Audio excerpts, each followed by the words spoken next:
জোরে আমিন বলা যাবে না, এটা ইহুদি খ্রিস্টানের নীতি। আরে জোরে আমিন যারা সহ্য করতে পারে না তারাই ইহুদি খ্রিস্টানের বৈশিষ্ট্য নিয়ে পৃথিবীতে বেঁচে আছে।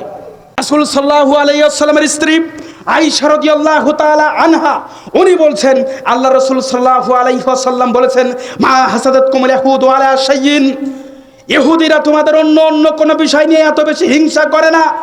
মা হাসাদাতকুমুস সালাম আলা তামিন, তোমাদের আমির এবং সালামের ব্যাপারে যতটুকু হিংসা করে। কোন মুসলিম যখন সালাম দেয় তখন ইহুদিদের গা জ্বলে, তারা এটা সহ্য করতে পারে না।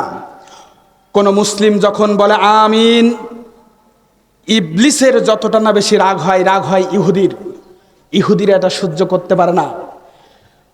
আমি বলছি ওই হুজুরকে, আমিন শব্দ শোনার কারণে তুমি যেই যুবককে মেরেছো, চর থাপ্পড় দিয়েছো, ইহুদিরা শুনতে পারে না। কি ব্যাপার, তোমারও গা জ্বলে, তুমি শুনতে পারো না? তার মানে কি তুমি এটা প্রমাণ করতেছো যে তুমি ইহুদি খ্রিস্টানের বৈশিষ্ট্য নিয়ে পৃথিবীতে বেঁচে আছো? এমন 17টা হাদিস রয়েছে জোরে আমিনের ব্যাপারে। আমিনের ব্যাপারে 17টা হাদিস রয়েছে।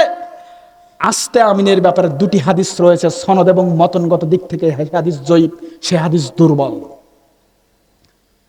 এজন্যই আমি বলি, যখন কোনো হুজুর আমির বলতে বাধা দিবে, আপনি বলবেন আমি আব্দুল কাদের জিলানীর মুরিদ। কেন? গুনিয়াতুত তালিবিনের 10 নম্বর পৃষ্ঠার মধ্যে আব্দুল কাদের বলেছেন আমিন বলা হচ্ছে সুন্নাত।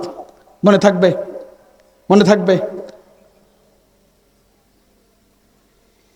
আমাদের সমাজের জিহাদি হুজুরদের ইমানি চেতনা তখন বৃদ্ধি পায়, ইমানি চেতনাই তখন জাগ্রত হয় যখন কেউ জোরে আমিন বলে।